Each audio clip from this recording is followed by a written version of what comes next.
তোমাদেরকে আজকে একটা খুব সুন্দর জিনিস আমি দেখাবো।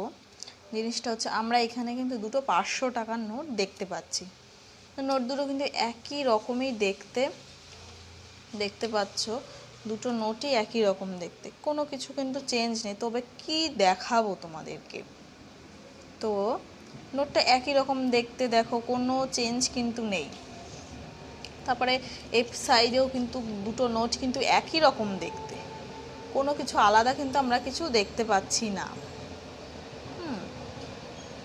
কোনো কিছু আলাদা আমরা চেঞ্জ কিন্তু দেখতে পাচ্ছি না। কিন্তু কি দেখাবো, তার জন্য আমি ভিডিওটা অন করলাম যে তোমাদের দেখাবো বলে। তো চলো দেখানো যাক। এই যে এই নোটটার নাম্বারটা দেখো, ফার্স্টে এই নোটটার নাম্বারটা, এই নোটের নাম্বারগুলো কিন্তু যেরকম নর্মাল সমস্ত নোটের নাম্বার থাকে সেরকম নাম্বার, কিন্তু কি দেখাও সেটা হচ্ছে এই নোটটার নাম্বারগুলো দেখো। এই নোটটার নাম্বারগুলো দেখো, একটু ফোকাস করলে ভালোভাবে দেখা যাবে, একটু জুম করলে, যে এখানে কিন্তু একটা স্টার চিহ্ন আছে।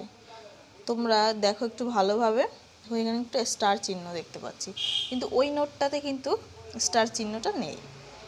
তো এই নোটটাতে এই দেখো এখানে স্টার চিহ্ন আছে, কিন্তু এই নোটটাতে নেই কিন্তু। তো এটাই তোমাদের সাথে আজকে শেয়ার করলাম যে এই দুটো নোটের মধ্যে কি পার্থক্য। তো তোমরা ভালোভাবে বুঝতে পারলে যে দুটো নোটের মধ্যে কি পার্থক্য। তো এই নোটটা আজকে আমি পেলাম, ভাবলাম তোমাদের সাথে একটু শেয়ার করি যে দুটো নোটের মধ্যে কি পার্থক্য।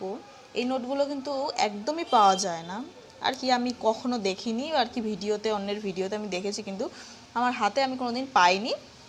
তো আজকে পেলাম, তো ভাবলাম রেখে দিই নোটটা। তো সেই জন্য ভাবলাম তোমাদের সাথে একটু ভিডিও করে শেয়ার করি, যেহেতু আমার নোটের অনেকগুলো কালেকশান আছে, তাহলে সেই কালেকশানের ভিতর এটাও রেখে দেওয়া যাক।